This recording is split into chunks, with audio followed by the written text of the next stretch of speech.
வருகின்ற நாடாளுமன்ற தேர்தலை ஒட்டி அனைத்திந்திய அண்ணா திராவிட முன்னேற்றக் கழகமும் பாஜகவும் கூட்டணி அமைத்து போட்டியிடுகின்றது. இதில் சென்னை கேளம்பாக்கத்திலே முதலில் கூட்டணிக்காக வேண்டி தேர்தல் பிரச்சாரம் செய்யும்போது பிரதமர் நரேந்திர மோடியை முன்னிலையில் வைத்துக்கொண்டு தமிழக துணை முதல்வர் திரு ஓ பன்னீர்செல்வம் அவர்கள் பாஜகவுடன் அனைத்திந்திய அண்ணா திராவிட முன்னேற்றக் கழகம் கூட்டணி வைத்திருப்பது மதசார்பின்மைக்கு எதிரானது என்று சொல்லக்கூடிய கருத்து பச்சோந்தித்தனமானது என்று அவர் குறிப்பிடுகின்றார். இதில் நமக்கு எந்தவிதமான ஆட்சேபனையும் கிடையாது. காரணம் என்னவென்றால், பாமக திராவிட கட்சிகளுடன் கூட்டணி வைப்பதை பற்றி பேசும்போது தாயோடு உறவு கொள்வதற்கு சமம் என்று குறிப்பிட்டது. இதைத்தான் மறைமுகமாக பன்னீர்செல்வம் அவர்கள் குறிப்பிடுகின்றார்கள் என்று நாம் எடுத்துக்கொள்வோம். அவர் இன்னொரு செய்தியை சொல்கின்றார்.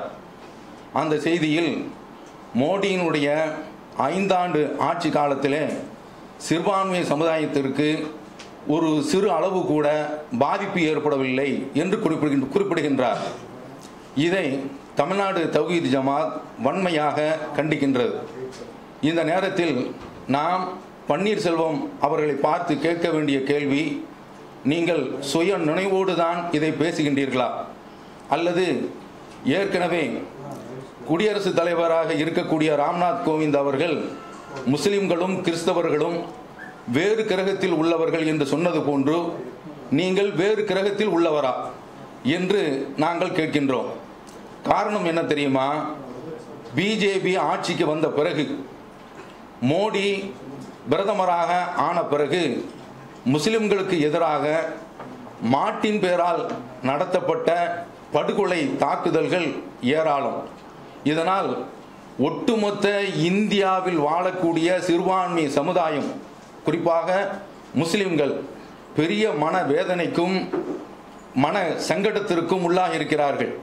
இந்த நரேந்திர மோடியினுடைய ஆட்சி எப்போதோ அகற்றப்படும் என்று அவர்கள் எதிர்பார்த்து கொண்டிருக்கின்றார்கள். இதற்கு சில எடுத்துக்காட்டுகளை கூறலாம்.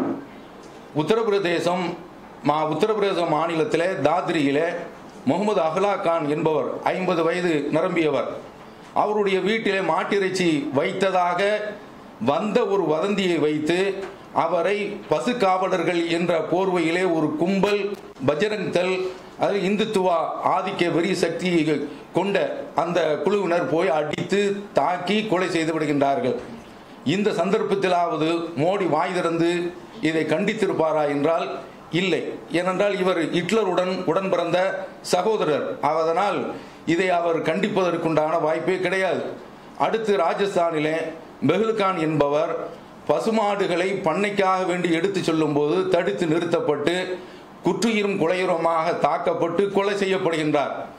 இது மாதிரியான தாக்குதல் தொடர்ந்து நடக்கின்றது. சமீபத்திலே ஜுனைத் என்ற ஒரு இளைஞர், அவன் பெருநாளைக்காக வேண்டி ஆடை எடுப்பதற்காக வேண்டி டெல்லிக்கு செல்லும் போது ரயில்வே நிலையத்தில் வைத்தே தாக்கப்பட்டு கொலை செய்யப்படுகின்றார்.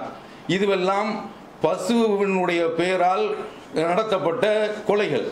இதில் ஒரு வித்தியாசம், டெல்லியில மாளவியா என்ற பகுதியில் மதரசா மாணவன், அவன் 7 வயது சிறுவன், அவன் அடித்து கொலை செய்யப்படுகின்றான். ஆக முஸ்லிம்கள் என்றாலே கொலை செய்யப்படக்கூடிய ஒரு அநியாயம் இந்த நாட்டில் அரங்கேறிக் கொண்டிருக்கின்றது. இதையெல்லாம் பன்னீர்செல்வம் கவனிக்கவில்லையா?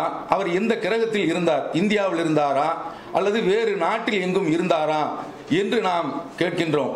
இது அல்லாமல் காஷ்மீரில் ஒரு சிறுமி, அந்த சிறுமி கொலை கற்பழிக்கப்பட்டு கோயிலுடைய கருவறையில் வைத்து 7 நாட்களாக ஆசிஃபா என்ற அந்த சிறுமி கொலை செய்யப்படுகின்றால்.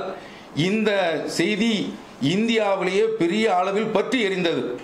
இதுவும் மோடி நம் பன்னீர்செல்வத்திற்கு தெரியவில்லை என்றால் அவர் உண்மையிலேயே அவரை நாங்கள் மனநோயாளி என்று சந்தேகிக்கின்றோம்.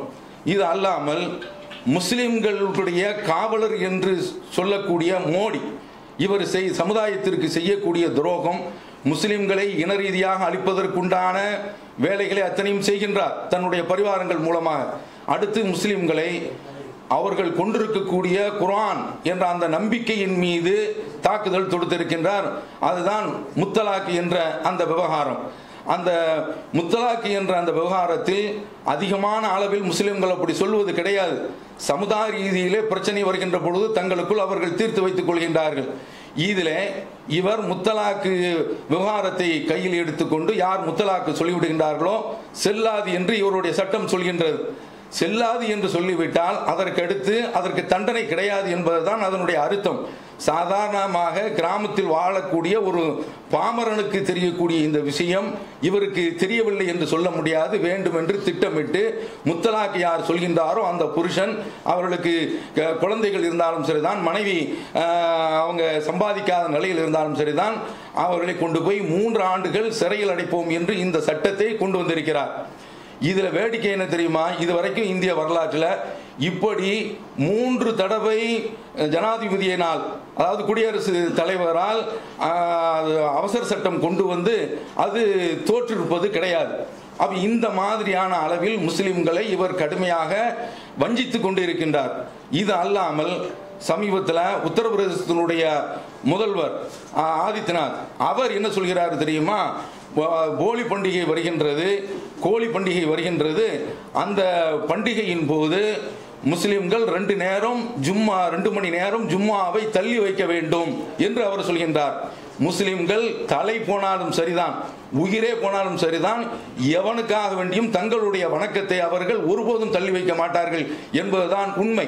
இதை நான் இங்கு குறிப்பிடுவதற்கு காரணம், சிறுபான்மையினர்கள் அதில் குறிப்பாக முஸ்லிம்களை அழித்து ஒழிப்பதற்குண்டான அத்தனை நாசகார வேலைகளையும் கட்டமைத்துக் கொண்டு இருக்கக்கூடியவர் தான் பிரதமர் மோடி. அவரை முன்னிலையில் வைத்துக் கொண்டு பன்னீர்செல்வம் இப்படி பேசியிருக்கின்றார் என்றால் இந்த சமுதாயம் அதை ஜீரணித்துக் கொள்ளாது. அதிமுக அதே போல பாஜக பாமக கூட்டணி மண்ணை கவ்வும் என்பது இஸ்லாமிய ஒட்டுமொத்த சமுதாயத்தினுடைய பிரதிபலிப்பாக, ஒட்டுமொத்த சமுதாயத்தினுடைய எதிர்பார்ப்பு அதுதான் நடக்கும் என்று இந்த நேரத்தில் நான் தெரிவித்துக் கொள்கின்றேன்.